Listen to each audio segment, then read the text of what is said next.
Hello friends, परिक्रमा YouTube channel के आपण मन के स्वागत जनाऊे मुझे जीतू नायक। फ्रेंड्स, आपण मैंने देखुन आगे गोटे हाथी सेट अच्छे। हाथी सेट माने काना जेन हाथी की बड़ सान आकार अच्छे। तो बड़ सान आकार थिबा हाथी के हाथी सेट बोलिकर आम कहसुँ। यहाँ देखुन आगे अच्छे बड़ हाथी जेन हाथी की 8 इंच उच्चा अच्छे, तार अच्छे 7 इंच, 6 इंच, 5 इंच आउ 4 इंच हाथी। तो देखुए यहाँ गोटे सेट हाथी अच्छे। यहाँ तो ये गोटे सेट हाथी सते कि लगुचे माँ आउ छुआ समस्ते मिसिकर जाऊन गोटे परिवार जाऊन केनाडे भाया देखा जाऊे। से लगे आम बड़ सान आकार करसुँ हाथी सते कि गोटे झुंड जाऊसी।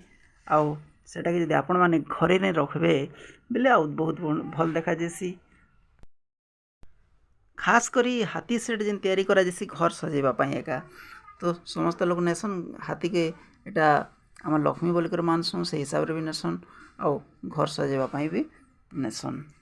तो फ्रेंड्स देखुचनी जेन हाथी सेट अच्छे छुआ हाथी ठारू माँ हाथी पर्यंत अच्छे से आपण मन केनता लगुचे मते कमेंट माध्यम रे निहाती जणाइबे।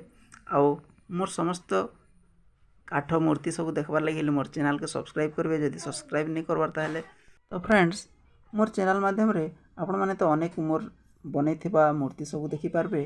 तार संगे संगे मोर लिखित अनेक कविता आपण माने देखि पारबे, जेनटा कि मुई निजे रचना करछे आउ सेटा कहिथिबी वीडियो बनैबी, सेटा मन भी आपण माने देखि पारबे।